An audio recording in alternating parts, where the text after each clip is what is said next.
স্পেনের সাঁড়াশি আক্রমণের চূর্ণ বিচূর্ণ ফরাসি দুর্গ এমবাপে ওলিসেদের মাটিতে নামিয়ে ১৬ বছর পর বিশ্বকাপের ফাইনালে লা রোহা। রাতে আর্জেন্টিনা ইংল্যান্ড মহারণ। চট্টগ্রাম অঞ্চলে বানের পানি নামলেও কমেনি দুর্ভোগ। আশ্রয় কেন্দ্র থেকে ফিরে মিলছে ধ্বংসস্তূপ। বিশুদ্ধ পানি ও খাবার সংকট। উত্তর পূর্বাঞ্চলে বন্যার পূর্বাভাস। জ্বালানি সংকটেও বছরে ৬,০০০ কোটি টাকা গ্যাস চুরি ও অপচয়। এখনও সিস্টেম লস ৯%-এর বেশি। অবৈধ সংযোগ বিচ্ছিন্ন, রক্ষণাবেক্ষণে গুরুত্ব দেওয়ার দাবি তিতাসের। উচ্চ মুনাফার প্রলোভনে আমানত সংগ্রহ। ২,০০০ কোটি টাকা নিয়ে লাপাত্তা নওগাঁর শতাধিক সমিতি, এনজিও। সঞ্চয় হারিয়ে দিশেহারা ভুক্তভোগীরা, ব্যবস্থা না নেওয়ার ক্ষোভ।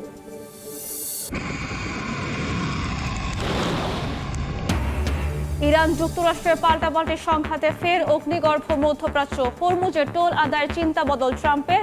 প্রণালীর পূর্ণ নিয়ন্ত্রণ নিতে মরিয়া তেহরান।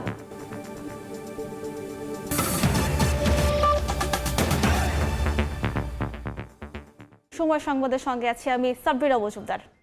শুরুতেই বিশ্বকাপের খবর। বিশ্বকাপের অল ইউরোপিয়ান সেমিফাইনালে বিবর্ণ ফ্রান্সের হৃদয় ভেঙে ফাইনালে স্পেন।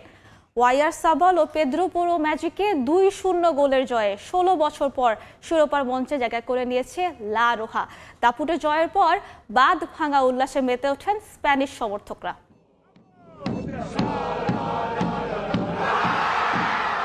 টেক্সাসের ডালাস স্টেডিয়াম যেন লাল সমুদ্র। বিশ্বকাপের শুরু থেকে অপ্রতিরোধ্য হয়ে ওঠা ফ্রান্সকে মাটিতে নামিয়ে ১৬ বছর পর ফাইনালে স্পেন। তারকায় ঠাসা এমবাপ্পে, দেমবেলে, ওলিসেদের হৃদয় ভেঙে শিরোপার মঞ্চে লা রোহা। অল ইউরোপিয়ান সেমিফাইনালে বেদনার রঙে নীল ফরাসি শিবির।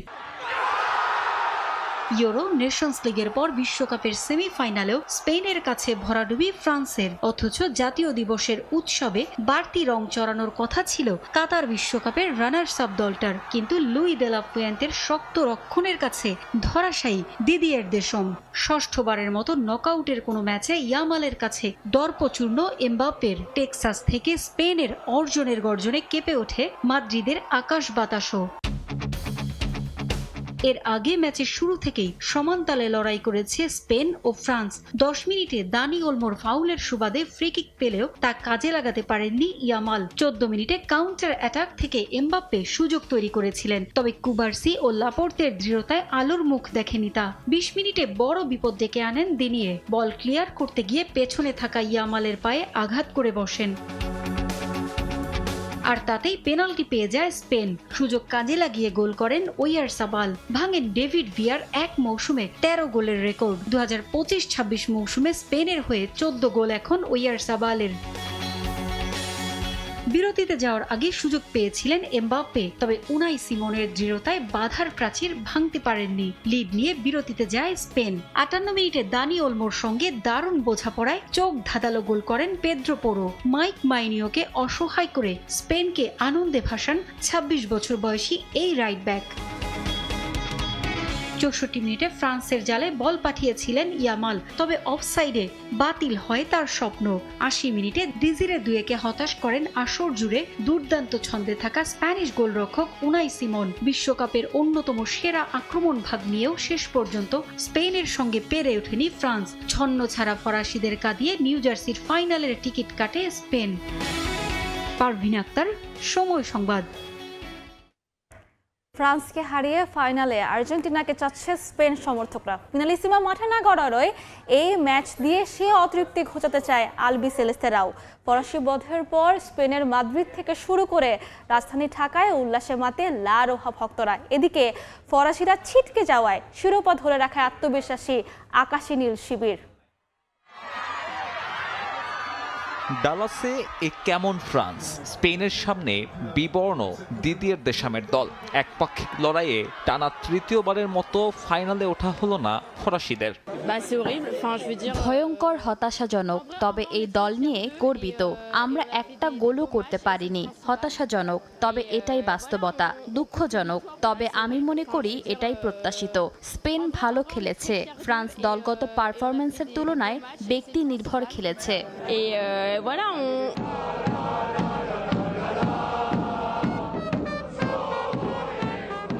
মুদ্রার উল্টো চিত্র লা রোহা শিবিরে মাদ্রিদ থেকে ঢাকা স্পেন সমর্থকদের বাঁধ ভাঙা উল্লাস। সেমির সমীকরণ এতটাও সহজভাবে উতরানো সম্ভব হবে ভাবেনি তারাও।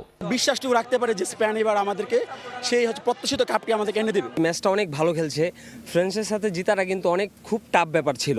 ফ্রান্সকে হারিয়ে রোববারের ফাইনালে স্পেন ভক্তদের চাওয়া আর্জেন্টিনা। ইংল্যান্ডের তুলনায় লাতিন ফুটবল ঠেকানো সহজ হবে এমনটাই দাবি 2010 চ্যাম্পিয়নদের। আর্জেন্টিনাকে চাই, কারণ আর্জেন্টিনা হলে খেলার মজাটা একটু বেশি হবে। ফ্রান্সের অ্যাটাকিং, ফ্রান্সের ডিফেন্স অসাধারণ ছিল। তাদের মতো শক্তিশালী টিমকে আমরা হারাইয়া ফাইনালে চলে আসছে, এটা তো বলে বোঝানোর মতো না। ঢাকার বড় পর্দার সামনে এদিন চোখে পড়ার মতো উপস্থিতি ছিল আর্জেন্টাইন ভক্তদেরও। 2022-এর পুনরাবৃত্তি না হওয়ায় আপাতত খুশি। প্রত্যাশা ইংলিশ বধের পর আবারও শিরোপা ধরে রাখবে আলবিসেলেস্তে। যদি সেমিফাইনালে যদি হয়ে যায়, জিতে যায়, তাহলে ফাইনালে চ্যাম্পিয়ন হওয়াটা খুব হার্ড হবে না। লামিনীর দল কিভাবে হারার লাগে না করার লাগে ওটা আমরা সম্পূর্ণ আমাদের মেসির পাঁচ জাদুতেই দেখবেন। মাঠে গড়ানোর কথা থাকলেও মাঠে গড়ায়নি এবারের ফিনালিজিমা। তাতে ইউরোপ নাকি দক্ষিণ আমেরিকা সে প্রশ্নের উত্তর পায়নি ফুটবল প্রেমীরা। আটলান্টায় থ্রি লায়ন্সদের হারালে অপূর্ণ সে আক্ষেপ মিটবে। দেখা যাবে দুই মহাদেশীয় দ্বৈরথের। সাব্বির মিথুন, সময় সংবাদ, ঢাকা। ফাইনালের স্বপ্ন দেখা ফ্রান্সকে বিদায় নিতে হলো সেমিফাইনাল থেকে। প্যারিসের দর্শকরা আশায় ছিলেন আরও একটি বিজয় দেখার, তবে স্পেনের কাছে হেরে ফিরতে হয়েছে হতাশ হয়ে। তবুও দল নিয়ে গর্বিত তারা। এমবাপ্পেদের কাছে আরও ভালো পারফরমেন্স আশা ছিল সমর্থকদের। প্যারিস থেকে আরও জানাচ্ছেন লুৎফর রহমান বাবু। এবারের বিশ্বকাপে অপ্রতিরোধ্য ও উঠতে থাকা ফ্রান্স অবশেষে সেমিফাইনালে এসে স্পেনের কাছে ধরাশায়ী হতে হয়েছে। ফ্রান্সের সেই ছন্দ যেন এই ম্যাচে খুঁজে পাওয়া যায়নি। প্রথমার্ধের 22 মিনিটের পেনাল্টির সুযোগ কাজে লাগায় স্পেন। ফ্রান্স অনেক চেষ্টা করেও গোলের কোনো পরিশোধ করতে পারেনি। উপরন্তু দ্বিতীয়ার্ধে আরেকটি গোল দিয়ে বসে স্পেন। শেষ পর্যন্ত 2-0 গোলের ব্যবধানে সেমিফাইনালে ফ্রান্সকে পরাজিত করে ফাইনালে উত্তীর্ণ হয় স্পেন। এদিকে সেমিফাইনালে স্পেনের সাথে ফ্রান্সের এই পারফরমেন্সে হতাশ ফরাসি ফুটবল সমর্থকরা। খুবই হতাশ আজকে ফ্রান্সের পারফরমেন্স দেখে। পুরো টুর্নামেন্ট জুড়ে ওরা অসাধারণ খেলতেছিল, মনে হচ্ছিল খুব ইজিলি স্পেনের সাথে জিতে যাবে, কিন্তু ফাইনালি আজকে খুবই খারাপ খেলছে স্পেন। অনেক ভালো খেলছে, মিডফিল্ডের অনেক ভালো খেলছে ওরা। এটা মর্মান্তিক, আমরা তাদের নিয়ে গর্বিত। দারুণ একটা ম্যাচ হয়েছে, আমরা জয়ের জন্য অপেক্ষা করছিলাম, কিন্তু হতাশ হয়ে ফিরতে হচ্ছে। আমাদের দারুণ একটা দল আছে, অপ্রত্যাশিতভাবে আমরা হেরে গেছি। মরক্কোর বিপক্ষে ভালো একটি ম্যাচ খেলেছি, স্পেনের বিপক্ষে কঠিন হবে সেটা প্রত্যাশিত ছিল, আরো বেশি আশা করেছিলাম। এটা খুবই হতাশাজনক। তৃতীয় স্থান নির্ধারণী ম্যাচের জন্য অপেক্ষা করছি। ফরাসি জাতীয় দিবসের উৎসবের দিনে দেশটির সাধারণ ফুটবল সমর্থকদের প্রত্যাশা ছিল তারা আরেকটি বিজয় আনন্দ উদযাপন করবেন, কিন্তু সেমিফাইনালে 2-0 গোলের ব্যবধানে ফ্রান্সের পরাজয়ে তারা অনেকটা হতাশা নিয়েই ঘরে ফিরেছেন। রাজধানী প্যারিস থেকে মোহাম্মদ লুৎফর রহমান বাবু, সময় সংবাদ। ফিফা বিশ্বকাপের আরও খবর থাকছে সংবাদের শেষ অংশে। চট্টগ্রাম অঞ্চলে বানের পানি নামলেও কমেনি দুর্ভোগ। আশ্রয় কেন্দ্র থেকে বাড়িতে ফিরে ধ্বংসস্তূপ ছাড়া কিছুই পাননি অনেকে। বন্যা পরিস্থিতির সবশেষ খবর জানাতে কক্সবাজারে আছেন সহকর্মী বুলবুল রেজা। সরাসরি যাচ্ছি তার কাছে। কম বেশি কক্সবাজার জেলার প্রতিটি উপজেলায় কিন্তু বন্যার কারণে ক্ষতিগ্রস্ত হয়েছে। এর মধ্যে সবচেয়ে বেশি ক্ষতিগ্রস্ত হয়েছে 4টি জেলা: পেকুয়া, চকরিয়া, রামু, কক্সবাজার সদর এবং মাতামুহুরী। তবে সুখবর হচ্ছে গত 2 দিন ধরেই বৃষ্টি না হওয়ার কারণে বন্যার যে পানি সেটি নামতে শুরু করেছে এবং নিম্নাঞ্চল যেগুলো, বিশেষ করে পেকুয়া এবং চকরিয়া, এই দুটি উপজেলার পানি নামতে অনেক সময় লাগবে। কারণ হচ্ছে এই দুটি এলাকা অন্যান্য যে উপজেলাগুলো রয়েছে সেগুলো থেকে নিম্নাঞ্চল। কিছুক্ষণ আগে আমি এখানকার যিনি নির্বাহী প্রকৌশলী পানি উন্নয়ন বোর্ডের কক্সবাজার জেলার, তার সঙ্গে কথা বলেছি। তিনি জানিয়েছেন এই যে নদীটি দেখছেন এটি বাঁকখালী নদী। রামুর এই বাঁকখালী নদীর যে বিপদসীমা তার অনেক নিচ দিয়ে প্রবাহিত হচ্ছে। এটির সব ডেঞ্জার লেভেলটা হচ্ছে 5.79। এই মুহূর্তে পানি বিপদসীমার অনেক নিচ দিয়ে, অর্থাৎ 1.79 এই ধারায় প্রবাহিত হচ্ছে। অন্যদিকে কক্সবাজারের যে মাতামুহুরী নদী, সেটির চিরিঙ্গা পয়েন্টেও পানি বিপদসীমার অনেক নিচ দিয়ে প্রবাহিত হচ্ছে। আজকে সকালে সামান্য বৃষ্টি ছিল, তবে এই বৃষ্টি বন্যাকে খুব বেশি প্রভাবিত করতে পারবে না, সেটি পানি উন্নয়ন বোর্ডের যে নির্বাহী প্রকৌশলী তিনি জানিয়েছেন। আমি এখানকার যিনি জেলা প্রশাসক মোহাম্মদ আব্দুল মান্নার, তার সঙ্গেও কিছুক্ষণ আগে কথা বলেছি। তিনি যেটি জানিয়েছেন যে 2টি উপজেলা এখনও পানিবন্দী, অনেক মানুষ রয়েছে, পানি নামতে অনেক সময় লাগছে। বাকি যে 3-4টি উপজেলা যেখানে ক্ষতিগ্রস্ত হয়ে সেগুলোর পানি এরই মধ্যে নেমে গেছে। যেসব এলাকায় পানিবন্দী মানুষ রয়েছেন সেখানে তারা ত্রাণ পৌঁছে দিচ্ছেন এবং ত্রাণের কোনো সংকট নেই তিনি আমাকে জানিয়েছেন। এবং আজকেও তারা প্রশাসনের পক্ষ থেকে প্রতিটি ক্ষতিগ্রস্ত এলাকায় একজন করে ট্যাগ অফিসার নিয়োগ করে দিয়েছেন। তার তত্ত্বাবধানে কোথায় কোথায় ত্রাণ দিতে হবে তারা তালিকা তৈরি করে ত্রাণ পৌঁছে দিচ্ছেন। তো এখন পর্যন্ত এই ছিল আমার কাছে কক্সবাজার জেলা থেকে সবশেষ তথ্য। যুক্ত ছিলাম কক্সবাজার থেকে। বন্যার পূর্বাভাস সত্ত্বেও পর্যাপ্ত প্রস্তুতি না থাকার অভিযোগ উঠেছে মাঠ প্রশাসনের বিরুদ্ধে।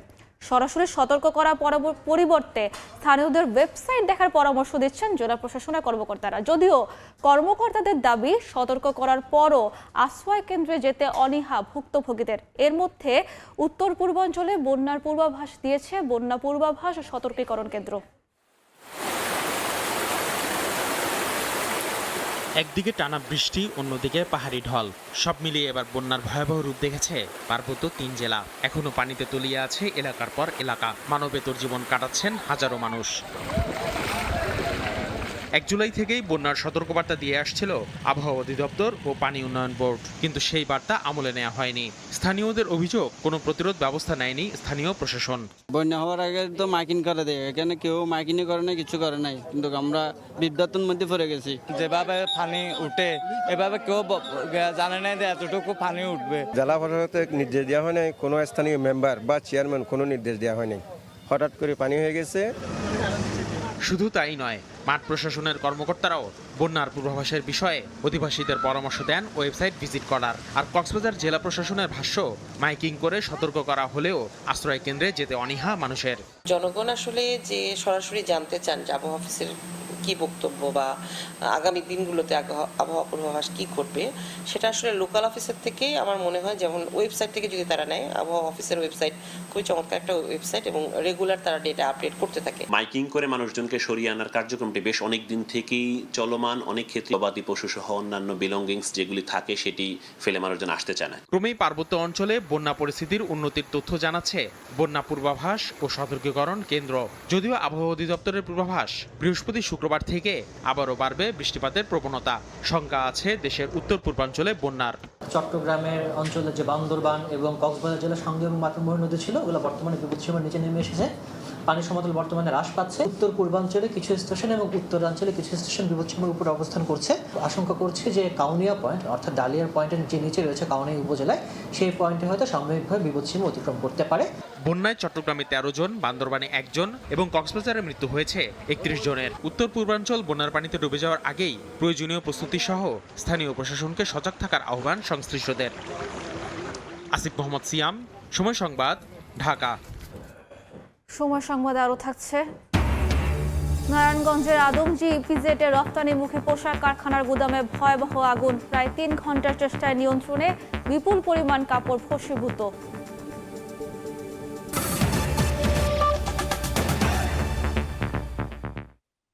তীব্র জ্বালানি সংকটের মধ্যেও বছরে চুরি আর অপচয় হচ্ছে 6,000 কোটি টাকার গ্যাস। জ্বালানি বিভাগের লক্ষ্য সিস্টেম লস 6% নামিয়ে আনা, কিন্তু বিতরণ কোম্পানিগুলো ব্যর্থ হয় এখনও এই লোকসান 9%-এর বেশি। তিতাস গ্যাস বলছে লক্ষ্য পূরণে অবৈধ সংযোগ বিচ্ছিন্নে কঠোর হওয়ার পাশাপাশি লিকেজ বন্ধে পাইপলাইন রক্ষণাবেক্ষণে গুরুত্ব দেওয়া হচ্ছে। সুমন সরকারের ছবিতে ফারুক ভূঁইয়া রবিনের রিপোর্ট। ঢাকার অদূরে আশুলিয়া এলাকায় রফতানিমুখী একটি স্পিনিং মিলের চিত্র। নেই গ্যাসের পর্যাপ্ত চাপ ও সরবরাহ, তাই বন্ধ একটি জেনারেটর, অন্যটিও চলছে কোনো মতে। হোঁচট খাচ্ছে কাঙ্ক্ষিত উৎপাদন। জ্বালানি সংকটে এভাবেই ধুঁকছে দেশের শিল্প খাত। 240 ব্যাগ প্রোডাকশন হওয়ার কথা, যেখানে সেখানে হচ্ছে হলো 110 ব্যাগ থেকে 20 ব্যাগ। দুপুর 2টা পর্যন্ত আমাদের গ্যাস থাকে না, সেই ক্ষেত্রে দেখা গেছে যে আমরা অন টাইমে শিপমেন্ট দিতে পারি না, এর জন্য ওটির হার বেড়ে যায়। হিউজ প্রোডাকশনের ক্ষতি হচ্ছে আর কি। পার ডে 30,000 পিস প্রোডাকশন হওয়ার কথা, সেখানে হচ্ছে 5,000 থেকে 10,000 15,000 পিস। গ্যাসের পর্যাপ্ত চাপ না থাকায় ফিলিং স্টেশনগুলোর সামনে দীর্ঘ হচ্ছে যানবাহনের সারি, আর এতে নষ্ট কর্মঘণ্টার বড় একটি অংশ। আমার কোনো সিএনজি পাম্পে নাই যে 2 থেকে 3 ঘন্টা লাগে না। রাত 2:30 পর্যন্ত সিরিয়াল দিয়ে পরে আমি গ্যাস নিছি। 200-300 গাড়ির পিছনে সিরিয়াল 2 ঘন্টা 3 ঘন্টা লাগে যায় গ্যাস পাইতে পাইতে। সংকটময় এই অবস্থার উল্টো পিঠে আরেক করুণ বাস্তবতা। গ্রাহক যখন তীব্র সংকটে ভুগছে, তখন নানা উপায়ে নষ্ট হচ্ছে মূল্যবান এই জ্বালানি সম্পদ। চুরি, অবৈধ সংযোগ, জরাজীর্ণ পাইপলাইনের কারণে সিস্টেম লসের নামে বছরে যে পরিমাণ গ্যাস অপচয় হচ্ছে তার মূল্য প্রায় 6,000 কোটি টাকা। আর এই লোকসান কমাতে নানা লক্ষ্যমাত্রা দেয়া হলেও তা পূরণে ব্যর্থ বিতরণ কোম্পানিগুলো। এখনও সিস্টেম লস 9% উপরে, অথচ কথা ছিল তা 6% নামিয়ে আনার। সবচেয়ে বড় বিতরণ প্রতিষ্ঠান তিতাস গ্যাস বলছে, লক্ষ্যমাত্রা পূরণে জোর দেওয়া হচ্ছে অবৈধ সংযোগ বিচ্ছিন্ন শাস্তিমূলক ব্যবস্থা ও পাইপলাইন মেরামতে। আমরা প্রতিনিয়তই অভিযান চালাচ্ছি, আমাদের নিয়মিত মোবাইল কোড হচ্ছে, অবৈধ সংযোগ যেন না হয় এবং লিকেজ মেরামতের জন্য আমাদের ঠিকাদার নিয়োগের প্রক্রিয়া চলছে, কোথাও ঠিকাদার নিয়োগ হয়ে গেছে। বিশেষজ্ঞরা মনে করেন, কেবল আমলাতান্ত্রিক নির্দেশনা কিংবা লক্ষ্যমাত্রা নয়, সিস্টেম লস কমাতে প্রয়োজন কঠোর প্রশাসনিক ব্যবস্থা। যে যার দায়িত্ব যেটা বলা আছে আইনে, সেই দায়িত্ব পালনে কোনো রকম শিথিলতা হলে তার চাকরি থাকবে না। এই জায়গায় সরকারকে ফিরে আসতে হবে এবং জ্বালানি বিভাগ হতে পারে তার উদাহরণ এবং দৃষ্টান্ত। বর্তমানে দেশে 4,000 মিলিয়ন ঘনফুটের বেশি চাহিদা থাকলেও যোগান দেয়া যাচ্ছে মাত্র 2,600 থেকে 2,700 মিলিয়ন ঘনফুট গ্যাস। জ্বালানি সংকটে ঢুকছে দেশের শিল্প, ব্যবসা, বাণিজ্য, যানবাহন সহ নানা খাত। বিপরীতে ব্যবস্থাপনাগত দুর্বলতার কারণে প্রতি বছর হাওয়া হয়ে যাচ্ছে হাজার হাজার কোটি টাকার গ্যাস। আর এই সিস্টেম লস নিয়ন্ত্রণ করতে পারলে দেশের জ্বালানি সংকট কিছুটা হলেও কমানো সম্ভব হতো বলে মনে করেন বিশেষজ্ঞরা। ফারুক ভিয়া, রবিন, সময় সংবাদ, ঢাকা।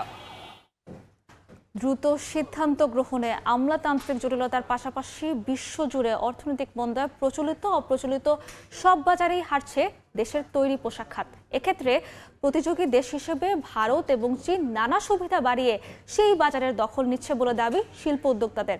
এ অবস্থায় টিকে থাকতে তুলনামূলক কম মূল্যে বিদেশি ক্রেতা টানতে হচ্ছে বলেও জানান তারা। সাখাত টিপুর ক্যামেরায় বিস্তারিত জানাচ্ছেন কমল দে। সদ্য বিদায়ী অর্থ বছরে যেমন রপ্তানি আয়ের ক্ষেত্রে দেশের তৈরি পোশাক খাত আগের অর্থ বছরের তুলনায় অন্তত $1 বিলিয়ন পিছিয়ে ছিল, তেমনি কাঙ্ক্ষিত অগ্রগতি হয়নি প্রচলিত বাজার হিসেবে 4 দশক ধরে পরিচিত ইউরোপ, আমেরিকার বাজারে। লিভিং কস্ট অনেক হাই হয়ে গেছে, যার দরুন আপনার এই ক্রয় ক্ষমতা মানুষের হ্রাস পাওয়ার কারণে সেলস ডাউন হয়েছে। এদিকে যুক্তরাজ্যের বাজারে মাত্র 0.91% প্রবৃদ্ধিতে 4.38 বিলিয়ন, কানাডায় 3.20% প্রবৃদ্ধিতে $1.34 বিলিয়ন রপ্তানি আয় এসেছে। তার বিপরীতে অপ্রচলিত বাজার হিসেবে পরিচিত জাপান, অস্ট্রেলিয়া, রাশিয়া, মধ্যপ্রাচ্য কিংবা ভারতের বাজারে 4.25% পিছিয়ে রপ্তানি আয় এসেছে $6.16 বিলিয়ন। অর্থনৈতিক মন্দার যে প্রভাবটা পৃথিবীব্যাপী পড়েছে সেটা প্রচলিত অপ্রচলিত দুটো মার্কেটে আমাদেরকে হিট করেছে। রাশিয়া ইউক্রেন যুদ্ধ বন্ধ না হতেই শুরু হয়ে যায় মধ্যপ্রাচ্যে ইরানের সঙ্গে মার্কিন যুক্তরাষ্ট্র ইসরায়েলের যুদ্ধ। এতে যেমন বিশ্বজুড়ে জ্বালানি তেলের দাম বেড়েছে, তেমনি বেড়েছে বায়ারদের কাছে তৈরি পোশাক পৌঁছানোর পরিবহন ব্যয়। আর তাতেই ভিয়েতনাম, কম্বোডিয়ার মতো দেশগুলোর কাছে মার খেয়ে যাচ্ছে বাংলাদেশ। আমাদের কম্পিটিটর ভিয়েতনাম, পাশাপাশি দেশ ইন্ডিয়া, চায়না তো আছেই, তো তারা বিভিন্ন নতুন নতুন পলিসি নিয়ে বায়ারদের দ্বারস্থ হচ্ছে। একদিকে বিশ্বজুড়ে অর্থনৈতিক মন্দা পরিস্থিতিতে বিদেশি বায়ারদের অর্ডার কমছে, অন্যদিকে সেই অর্ডার ফিরিয়ে আনার পরিবর্তে আমলাতান্ত্রিক টানামুখী জটিলতায় পিছিয়ে পড়ছে বলে অভিযোগ গার্মেন্টস ব্যবসায়ীদের। ইন্ডিয়াতে যে আপনার ট্যারিফটা ছিল, ট্যারিফটা কিন্তু তুলে দিয়েছে সরকার, আমাদের সমপরিমাণে নিয়ে এসেছে। তদরূপ চায়না তো ট্যারিফের মধ্যে যেটা আগের বৃদ্ধি ছিল সেটাও কমিয়ে এনেছে, যার দরুন ওরা কিন্তু বিজনেসের ক্ষেত্রে আমাদের থেকে লজিস্টিক সাপোর্ট কান্ট্রি ওয়াইজ ওরা অনেক বেশি পেয়ে থাকে। 2025-26 অর্থ বছরে $38.7 বিলিয়ন তৈরি পোশাক রপ্তানি করেছে বাংলাদেশ। কমল দে, সময় সংবাদ, চট্টগ্রাম। ভয়াবহ আগুনে পুড়ল নারায়ণগঞ্জের আদমজি ইপিজেডের রফতানিমুখী তৈরি পোশাক কারখানার গুদাম। 2.5 ঘন্টার চেষ্টায় সকাল 7:15টার দিকে আগুন নিয়ন্ত্রণে আনে ফায়ার সার্ভিসের 9টি ইউনিট। ভোর 4টার দিকে অনন্ত অ্যাপারেলস নামে পোশাক কারখানার কাপড়ের গুদামে আগুন লাগে। খবর পেয়ে আগুন নেভানোর কাজ শুরু করে ফায়ার সার্ভিসের 9টি ইউনিট। ততক্ষণে বিপুল পরিমাণ কাপড় ও আসবাবপত্র পুড়ে যায়। প্রায় 3 ঘন্টার চেষ্টায় আগুন নিয়ন্ত্রণে এলেও সূত্রপাতের কারণ সম্পর্কে এখনও জানা যায়নি।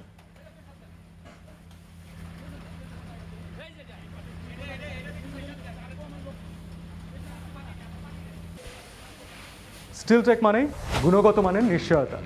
It's all about stainless style. বাংলাদেশের 13তম সিটি কর্পোরেশন এখন বগুড়া।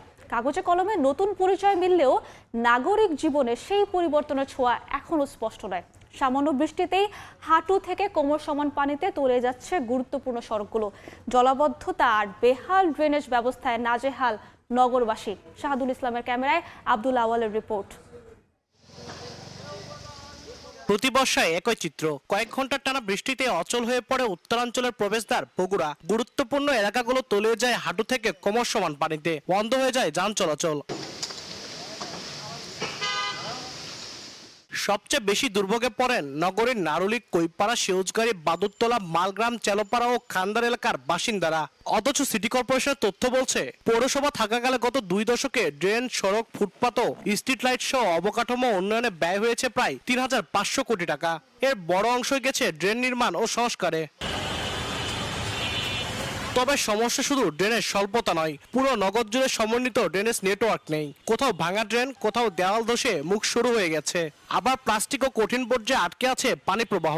সিটি কর্পোরেশনের তথ্য মতে প্রায় 991 কিলোমিটার সড়কের বিপরীতে ড্রেন রয়েছে প্রায় 900 কিলোমিটার। তবে এর মধ্যে প্রায় 400 কিলোমিটারই কাঁচা। ড্রেন ব্যবস্থা বলি, আমাদের পানি নিষ্কাশন ব্যবস্থা বলি, সবকিছু মিলে বগুড়ার পরিস্থিতি খুবই খারাপ। অতি দ্রুত রাস্তা সংস্কার করে রাস্তাটা উঁচা করা অবশ্যই প্রয়োজন। ড্রেনের ব্যবস্থা সব সময় পরিষ্কার রাখা দরকার। ড্রেন যদি আরো বড় করতো তাহলে কিন্তু আমাদের জনগণের সবারই কিন্তু এটা খুব ভালো হতো। মানুষের যে জনদুর্ভোগ যেটা কল্পনাতীত, তা আমরা মনে করি যে এটা দ্রুত একটা সমাধান হওয়া উচিত। উন্নয়নের গ্যাপটা যদি আপনার পূরণ করে তাহলে অবশ্যই এই জলাবদ্ধ থেকে বগুড়া সিটি কর্পোরেশন নিরূপণ পাবে। কোথায় ড্রেন আর কোথায় রাস্তা এটা বোঝা খুব বড় মুশকিল।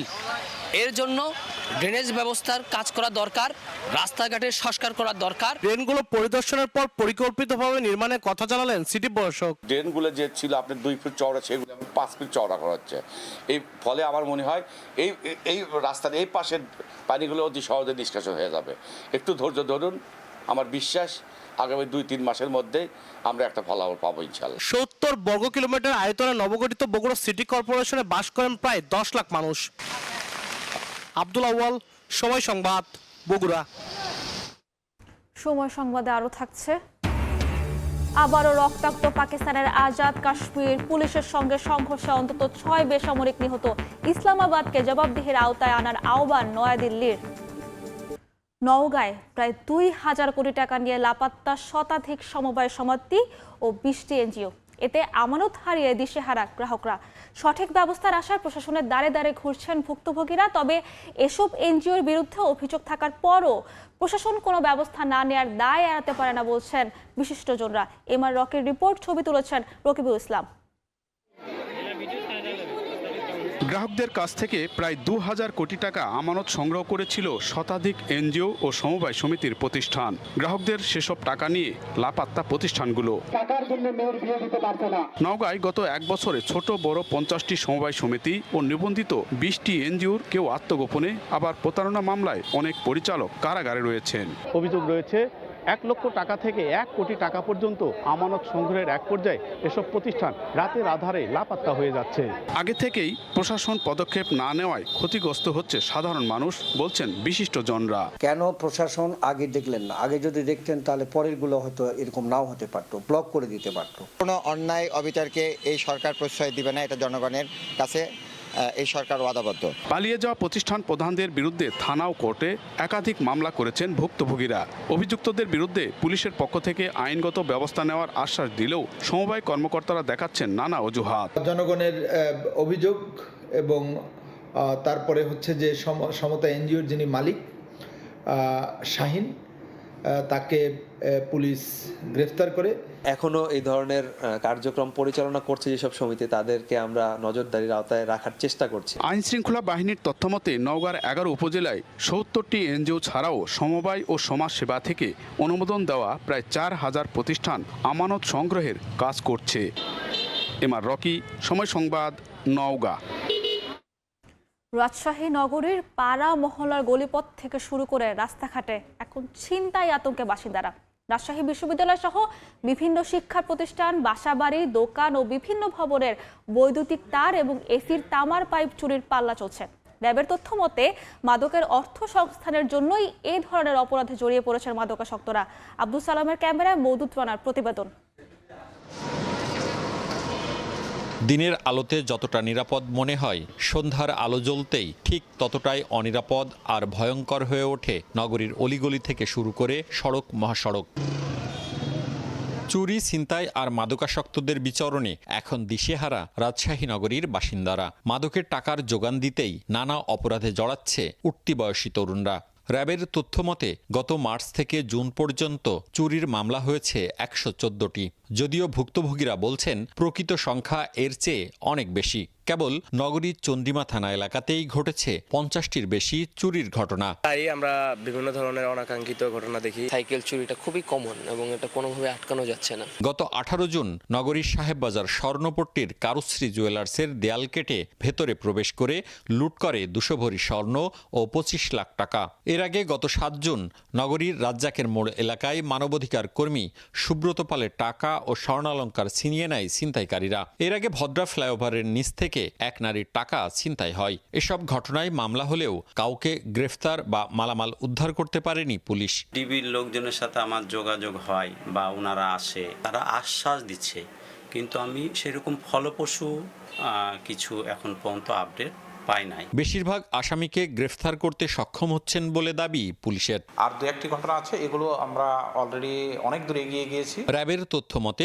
রাজশাহীতে মোট অপরাধের 44%ই মাদক কেন্দ্রিক। আর গত 3 মাসে ছিনতাই মামলা হয়েছে 13টি, ডাকাতি মামলা 1টি। মওদুদ রানা, সময় সংবাদ, রাজশাহী। পদ্মা নদীতে অবৈধ বালুমহাল ও চর দখল নিয়ে প্রায় সংঘর্ষে জড়াচ্ছে উত্তর পশ্চিমাঞ্চলের 4 জেলার সন্ত্রাসী গ্রুপ। গত 9 মাসে বন্দুক যুদ্ধে জেলেসহ নিহত হয়েছেন 7 জন, আহত হয়েছেন শতাধিক। জেলাদের অভিযোগ, বিভিন্ন নামে সশস্ত্র বাহিনীর দখলে থাকা নদীতে নিরাপদে মাছ ধরতে পারছেন না তারা। সন্ত্রাসীরা আগ্নেয়াস্ত্র নিয়ে নদীতে স্পিড বোটে প্রকাশ্যে দাপিয়ে বেড়ালেও অনেকটা অসহায় আইন শৃঙ্খলা বাহিনী। সন্ত্রাসীদের দমনের দাবি জানিয়েছেন খোদ নাটোর 1 আসনের সংসদ সদস্য ও সমাজ কল্যাণ প্রতিমন্ত্রী আল মামুনের তথ্য, রকুনুজ্জামানের ছবি নিয়ে রিপোর্ট।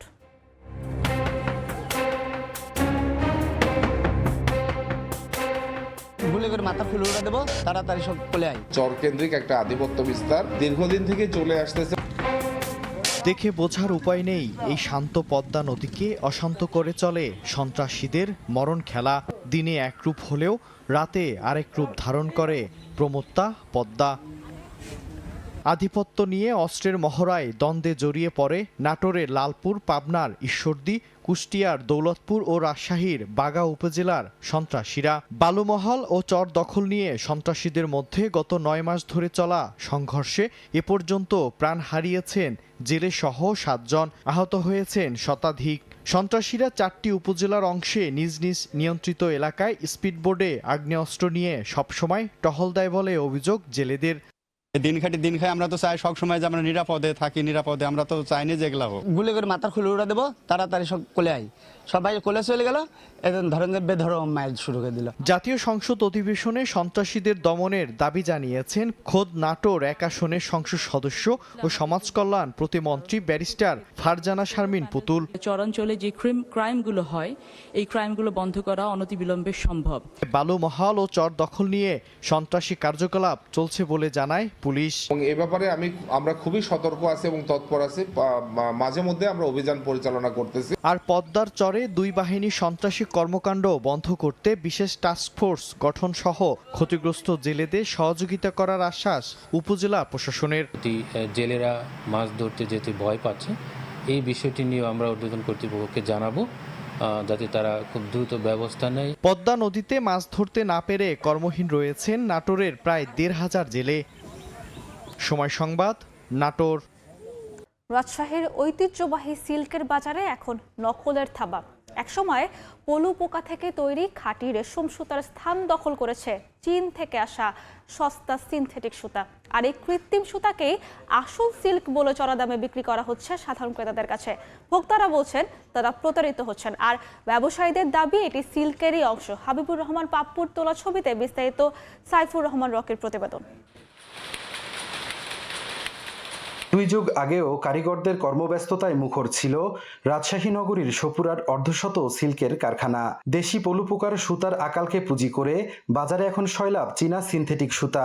1 মাস তুতপাতা খাবার পর পলুপোকার লালা থেকে তৈরি প্রাকৃতিক রেশম সুতা আর চীনা সিনথেটিক সুতার গুণগত মান আলাদা। বর্তমানে 8টি কারখানায় তৈরি করা পোশাক 6টি শোরুমে বিক্রি করা হচ্ছে soft silk, raw silk, muslin silk, Balaka silk, matka silk, endi silk, dupion silk নামে। তবে কারখানাগুলোতে কাজ করা কারিগরদের ভাষ্য, দেশে উৎপাদিত সিল্কের সুতা হলুদ আর চায়না থেকে আনা সুতার রং সাদা। উৎপাদন কম হওয়ায় দেশে প্রতি কেজি সুতা 12,000 টাকায় বিক্রি হলেও চায়না থেকে আমদানিকৃত সুতার দাম পড়ে 9,000 টাকা। ওই হলুদ সুতাটা একটু কম হয় আর এই চায়নাটাই বেশি হয়।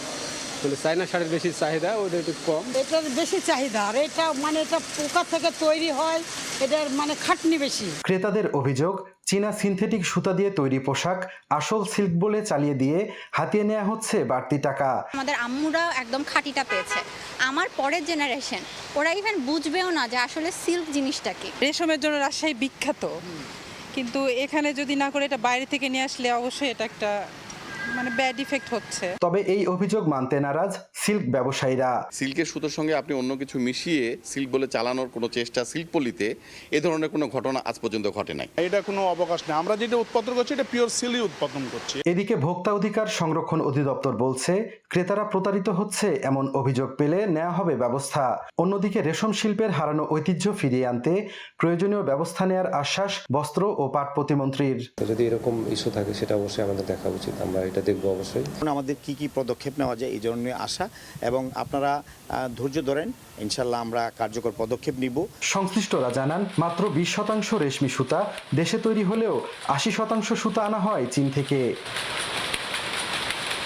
সাইফুর রহমান রকি, সময় সংবাদ, রাজশাহী।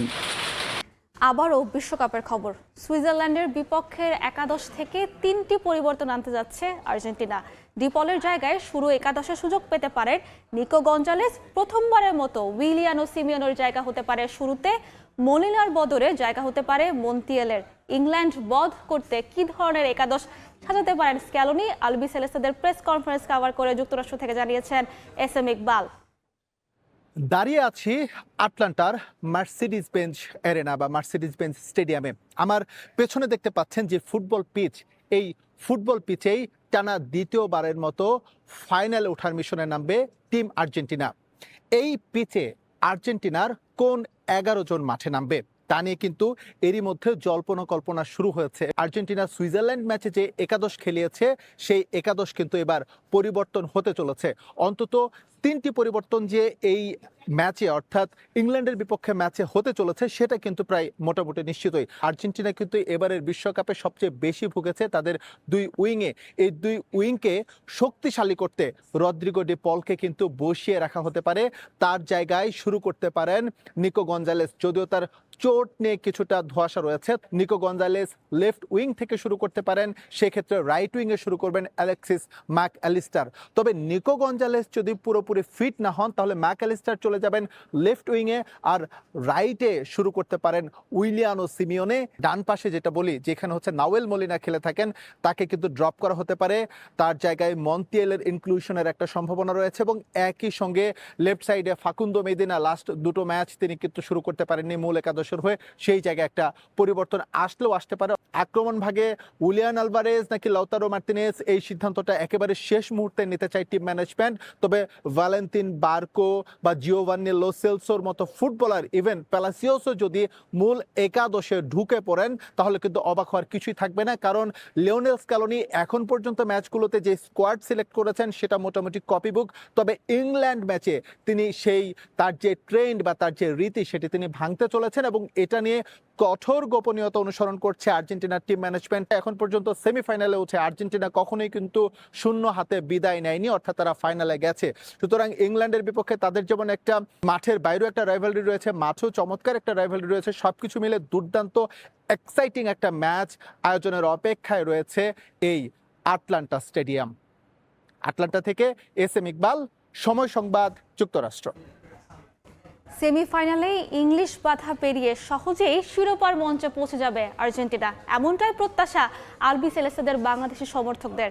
এর আগে বেশ কয়েকবার অ্যাওয়ে জার্সিতে খেলে বিশ্বকাপ থেকে বিদায় নিতে হয়েছিল প্রিয় দলকে।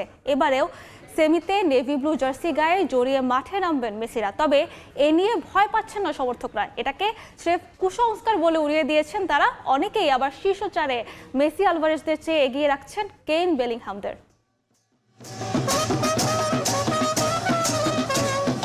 বিশ্বকাপ এখন শেষ চারের মঞ্চে, যেখানে বেশ আলোচিত আর্জেন্টিনা ইংল্যান্ড লড়াই। ফুটবল ইতিহাসের অন্যতম সেরা এই দ্বৈরথ ঘিরে বাংলাদেশে উত্তেজনার পারদ তুঙ্গে। আলবিসেলেস্তে ফ্যানদের একটাই চাওয়া, আরেকবার ফাইনালের টিকিট নিশ্চিত করুক মেসিরা।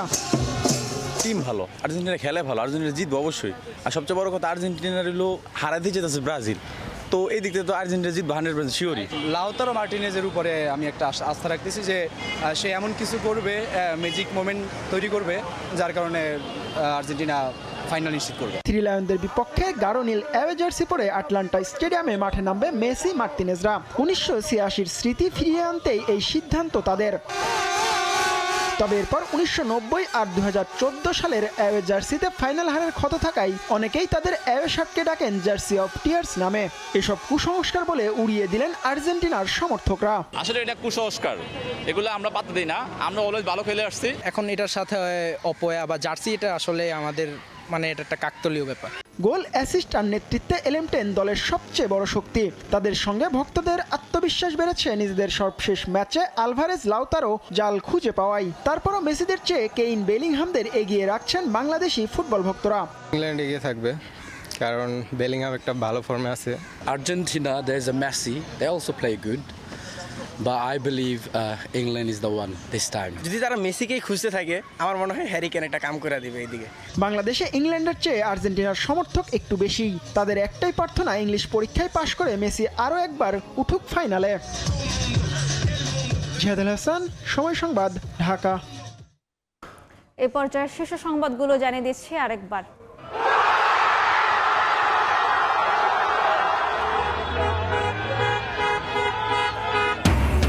স্পেনের সারাশি আক্রমণের চূর্ণ বিচূর্ণ ফরাসি দুর্গ এমবাপে ওলিসেদের মাটিতে নামিয়ে 16 বছর পর বিশ্বকাপের ফাইনালে লা রোহা, রাতে আর্জেন্টিনা ইংল্যান্ড মহারণ।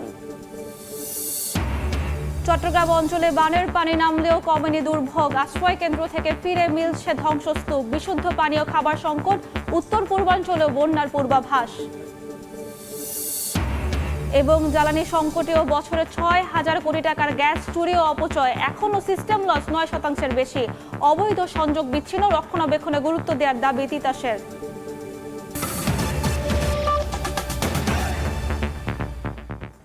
এই ছিল সময় সংবাদে। দর্শক, বিশ্বকাপ ফুটবলের মহাযজ্ঞ সরাসরি সম্প্রচার করছে সময় টেলিভিশন। দেখতে চোখ রাখুন সময়ের পর্দায়। এরপর এ সময় বাণিজ্য নিয়ে সঙ্গে থাকবেন ইমদাদুল হক। সাবরিনা, আপনাকে ধন্যবাদ। এ সময় বাণিজ্য নিয়ে আসছি কিছুক্ষণ পর, সঙ্গে থাকুন সময়ের।